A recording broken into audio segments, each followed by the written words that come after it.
I'd always been fascinated by Aokigahara, Japan's infamous suicide forest. You know, the one at the base of Mount Fuji that shows up in all those creepy YouTube videos? They always made it look so mysterious and intriguing, and I thought to myself, how bad could it really be? So, on a whim, I booked a flight to Japan to see it for myself. I had no idea that this decision would lead me into a nightmare that would haunt me forever. It was a humid summer day when I finally stood at the edge of Aokigahara. The air was thick with anticipation and a strange, unsettling stillness. I had a map, a compass, a flashlight, and a backpack full of supplies. I figured I'd spend a few hours exploring, maybe snap some photos, and then head back to my hotel. But as I stood there staring at the large wooden sign covered in warnings in multiple languages, a part of me hesitated. Should I really be doing this? I shook off the feeling, chalking it up to pre-adventure jitters, and stepped onto the path. The canopy of trees quickly swallowed me up, the light from the outside world fading as I ventured deeper. The forest was dense, the trees twisted and gnarled, their roots creating natural trip hazards. The further I went, the quieter it got. No birds, no rustling leaves, just an eerie silence. About an hour into my hike, I realized I hadn't seen another soul. It was unsettling, but also a little exhilarating. I was completely alone in one of the most notorious forests in the world. I continued on, taking photos and marking my path with ribbons, just in case. I wanted to make sure I could find my way back. But then, things started to get weird. The first sign of trouble came when my compass began spinning wildly. I tapped it, shook it, but it was no use. The dense magnetic iron deposits in the volcanic soil were messing with it. I decided to rely on my map and sense of direction instead, which looking back was a huge mistake. Not long after, the path I'd been following seemed to vanish. One moment it was there, the next it was gone, swallowed by the undergrowth. I tried retracing my steps, but everything looked the same. Panic started to set in. I was lost.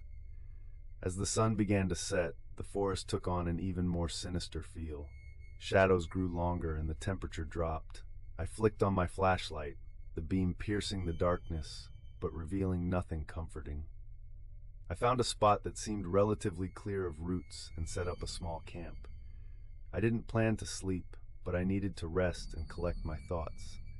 That's when I heard it, faint at first, like a whisper carried on the wind. I couldn't make out the words, but it sounded like someone calling. I stood up, flashlight in hand, and called out, "Hello? Is anyone there?" No response. Just silence. I told myself it was my imagination, the forest playing tricks on me. But the whispers didn't stop. They grew louder, more insistent. I could feel a chill running down my spine. I decided to move, to try and find my way back to the main path. As I walked, the whispers seemed to follow me, always just out of reach, always just beyond the light. Hours passed, and I was no closer to finding my way out. Exhaustion was setting in, and I was starting to see things in the shadows, figures that would disappear when I shone my light on them, shapes that seemed to move just at the edge of my vision. My nerves were fraying. Then, I stumbled upon something that made my blood run cold, a small clearing, littered with personal belongings, clothes, bags, even a few handwritten notes. I realized with a sickening lurch that these were likely left by those who had come here to end their lives. I felt like an intruder, a trespasser in a place of deep sorrow. I picked up one of the notes, the paper brittle and yellowed. It was a suicide note, written in neat Japanese script. I couldn't read it, but the emotion behind the words was palpable. I put it back gently, feeling a profound sadness. I needed to get out of here. The next day was a blur of confusion and fear. Every direction looked the same, and every attempt to find a way out seemed to lead me deeper into the forest. My food and water were running low, and I was growing weak. The whispers had become a constant background noise, mingling with the sound of my own ragged breathing. I tried to stay calm and think logically. I knew I needed to conserve my energy and ration my supplies. I found a small stream and drank the water, hoping it was safe. I foraged for anything edible, but there wasn't much. Some berries, a few edible plants. It wasn't much, but it kept me going. I built a makeshift shelter using branches and leaves, trying to protect myself from the elements. The nights were the worst. The darkness seemed to close in on me, the whispers growing louder, more urgent. I felt like I was being watched, but every time I turned my flashlight in the direction of the whispers, there was nothing there. On the fourth day, my situation grew more desperate. My food was gone, and I was growing weaker by the hour. I knew I needed to find help or a way out soon. I remembered something I'd read about survival. When you're lost, you should stay put and wait for rescue. But who would come looking for me? I hadn't told anyone where I was going. In a moment of clarity, I decided to use my flashlight to signal for help. I found an open area and started flashing an SOS signal into the sky. I did this for hours, hoping someone would see it. As night fell, I continued to signal, my arms growing tired and my hope fading. On the fifth day, just as I was about to give up, I heard voices. Real voices, not the whispers. I crawled out of my shelter and started shouting for help. My voice was hoarse, but I didn't care. I shouted until I saw the flashlights. A group of hikers had found me. They were part of a search and rescue team, patrolling the forest regularly. They looked at me with a mixture of relief and pity.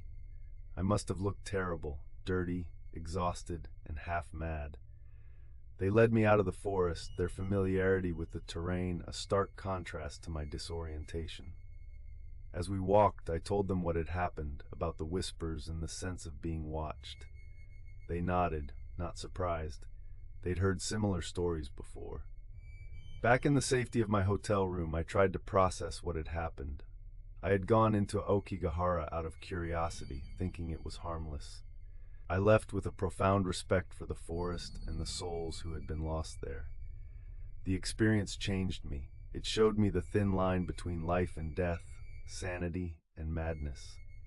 I never went back to Aokigahara. I couldn't. The memories were too vivid, too raw. But I did share my story, hoping to dissuade others from making the same mistake. The forest is not a place for thrill seekers or the curious. It's a place of sorrow, and it deserves to be treated with respect. To this day, I can still hear the whispers in my dreams, calling me back to the sea of trees. But I know better now. Some places are meant to be left alone, their mysteries unsolved, their whispers unheard. Months after my return home, the nightmares began. They weren't just dreams. They were vivid, horrifying recollections of my time in Aokigahara. The whispers were there, louder and more distinct. They seemed to be calling me by name, begging for my help. I would wake up drenched in sweat, my heart pounding, the voices lingering in my ears. I couldn't shake the feeling that the forest had marked me somehow, that a part of it had followed me home. Desperate for answers, I started researching the history and legends surrounding Aokigahara. I learned that it was a place of deep spiritual significance, a site where people had come to die for centuries. The forest was said to be haunted by the Eerie, restless spirits unable to find peace. I consulted with a local shrine, seeking advice from a Shinto priest. He listened to my story with grave concern and told me that I had disturbed the spirits of the forest. He performed a purification ritual, offering prayers for my protection and for the souls of those lost in Aokigahara.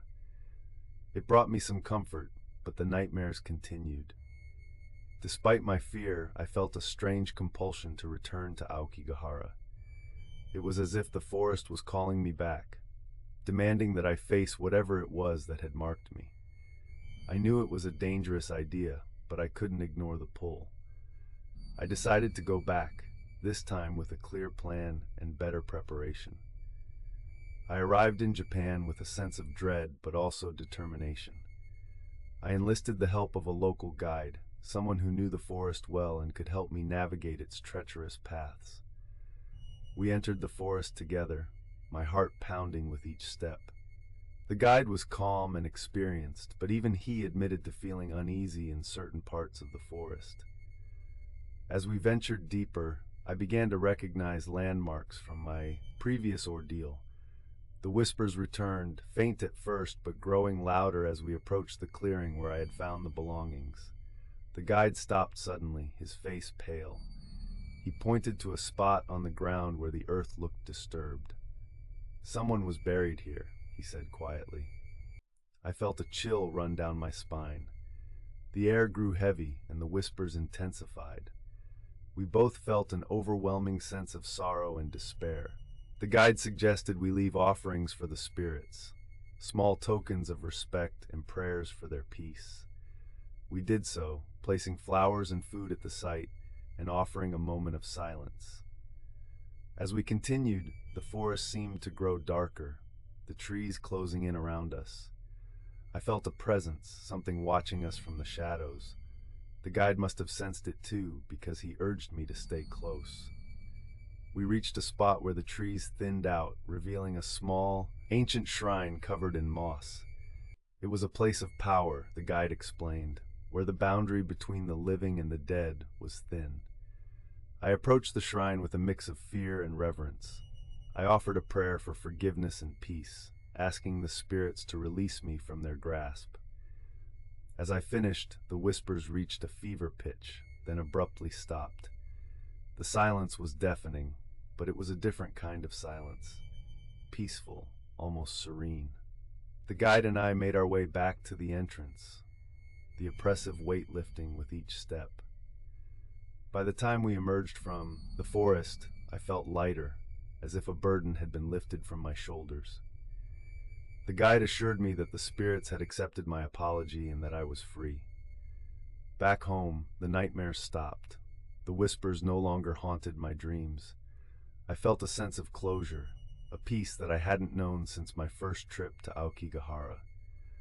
I still thought about the forest often, but it was no longer with fear. Instead, I felt a deep respect for the place and its tragic history. I shared my story with others, hoping to educate them about the true nature of Aokigahara. It's not a place for thrill seekers or the curious. It's a place of deep sorrow, where lost souls linger, seeking peace.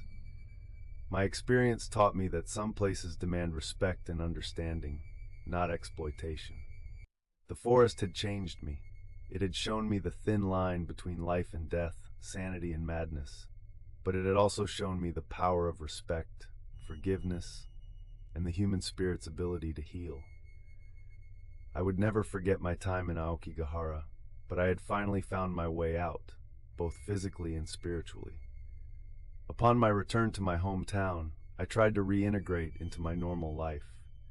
The stark contrast between the haunted silence of Aokigahara and the everyday noise of the city was jarring. I found solace in the routine of work and daily life, but the memories of the forest lingered at the edges of my consciousness. I took up meditation and mindfulness practices to help cope with the residual fear and anxiety. Every now and then I'd catch myself staring off into the distance, hearing faint echoes of the whispers from the forest. It was as if a part of me was still there, wandering the twisted paths of Aokigahara. In an attempt to heal further, I reached out to others who had experienced similar traumas. I found online forums and support groups for those who had ventured into Aokigahara and lived to tell the tale. The stories were eerily similar to mine. Whispers, feelings of being watched, and encounters with the remnants of those who had come before us. Sharing our experiences helped, but it also reinforced the reality of what I had gone through. One day, I decided to visit a local therapist who specialized in trauma. I needed professional help to fully come to terms with my experience. Through our sessions, I began to understand the depth of my psychological wounds and how to heal them. The therapist suggested I channel my fear and experiences into something creative, so I started writing. I poured my heart and soul into documenting my journey through Aokigahara, each word a cathartic release. The process was slow and painful, but it helped.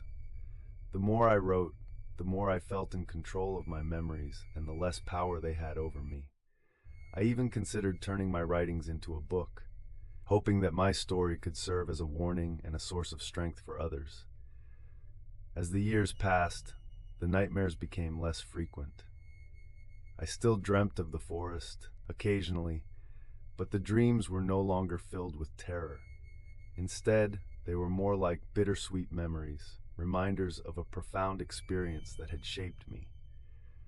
I had learned to live with the whispers, understanding that they were a part of me now, a testament to my survival. Despite everything, I never lost my fascination with Japan and its culture.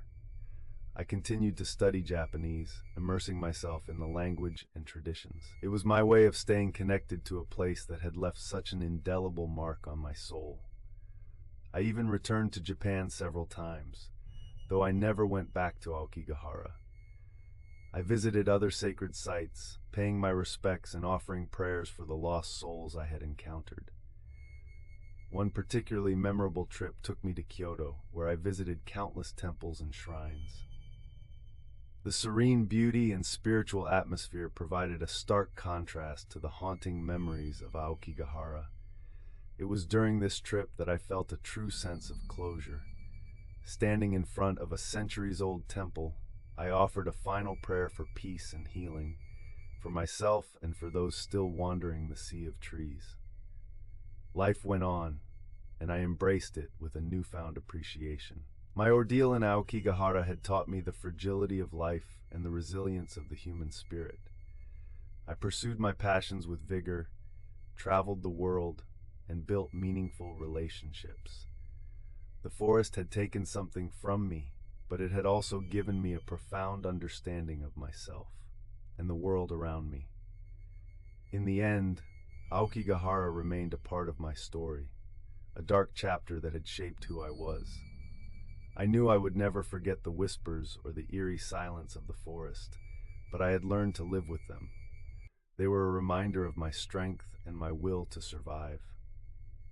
And as I continued my journey through life, I carried with me the lessons I had learned in the depths of Japan's most haunted forest.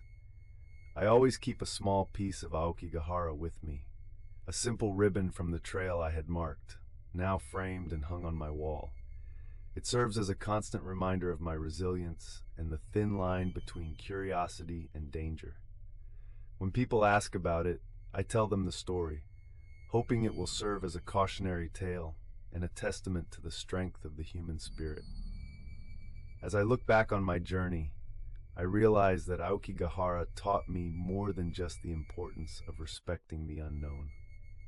It taught me about the power of hope, the necessity of seeking help when needed, and the incredible capacity for healing that lies within us all. My story is one of survival, but it is also one of transformation and growth. I emerged from the forest not just alive, but stronger and more aware of the world and my place in it. And so, I continue to live, cherishing each moment and embracing the lessons learned in the depths of Aokigahara. The whispers may never fully fade, but they have become a part of my story, a reminder of where I have been and how far I have. Even now, years later, I find myself drawn to forests and wooded areas, though none have ever evoked the same feelings as Aokigahara.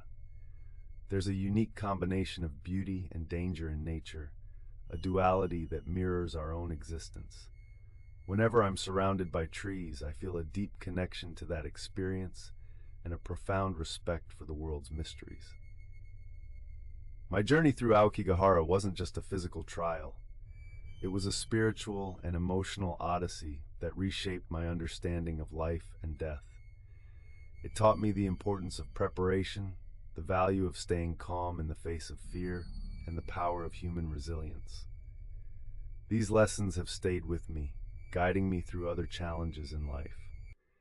I've often wondered why I felt such a strong compulsion to enter Aokigahara in the first place. Perhaps it was a call to understand the darker aspects of human nature. Or maybe it was fate leading me to a pivotal moment of growth. Whatever the reason, I've come to accept that part of my life's journey included a descent into one of the world's most haunted places. Sharing my story has been both a relief and a responsibility. I've spoken at various events, written articles, and even contributed to documentaries about Aokigahara. Each time I tell my tale, I hope to impart the gravity of respecting places of sorrow and the spirits that linger there. My goal is to prevent others from venturing into such places lightly, driven by mere curiosity. At times I still catch a glimpse of a shadow moving out of the corner of my eye, or hear a whisper on the wind that reminds me of the forest. These moments don't scare me anymore. They serve as gentle reminders of my past and the journey I've taken. They are whispers not of fear, but of survival, strength, and the unbreakable human spirit. In quieter moments, I reflect on the people I might have met in Aokigahara, the lost souls who chose that forest as their final resting place. I wonder about their stories, their struggles, and their pain. While I'll never know their names or their full stories, I feel a deep sense of empathy for them. My heart goes out to those who felt such despair, and I hope that in some small way, my survival and the offerings I left behind brought them a measure of peace. The experience has also influenced my view on mental health and the importance of seeking help. I became an advocate for mental health awareness, sharing my story to highlight the critical need for support systems and compassionate listening. In doing so, I found another purpose, helping others find their way out of their own metaphorical forests of despair. As I continue my life's journey, I carry with me the echoes of Aokigahara, not as a haunting memory, but as a testament to my resilience and the enduring human spirit. The forest taught me that we all face darkness at times, but it's our ability to navigate through it that defines us. We must respect the unknown, seek help when needed, and never lose sight of hope. And so my story of survival in Aokigahara is more than just a harrowing tale. It's a story of transformation, of finding strength in the midst of fear, and of emerging from the depths with a greater appreciation for life. It's a reminder that even in our darkest moments, we can find light, and that our greatest trials can lead to our most profound growth. In the years that followed, I've dedicated my life to exploring the human spirit's capacity for resilience and healing. I've traveled to many places, each with its own unique story, but none have affected me as deeply as Aokigahara. That forest with its whispers and shadows remains a part of me, a chapter in my story that shaped the person I've become. Whenever I speak to groups or write about my experiences, I emphasize the importance of respect. Respect for the places we visit, respect for the people we encounter, and respect for ourselves. Aokigahara is a place of profound sorrow and should be approached with reverence and understanding, not as a curiosity or a thrill. Ultimately, my journey through Aokigahara was one of self-discovery and growth. It challenged me in ways I never imagined and taught me lessons that I carry with me to this day. It's a reminder that even in the face of fear and uncertainty, we have the strength to persevere and find our way back to the light. Thanks for watching. If you enjoyed this video, don't forget to give it a thumbs up and subscribe to our channel for more exciting content. Hit the bell icon to be notified whenever we upload new videos.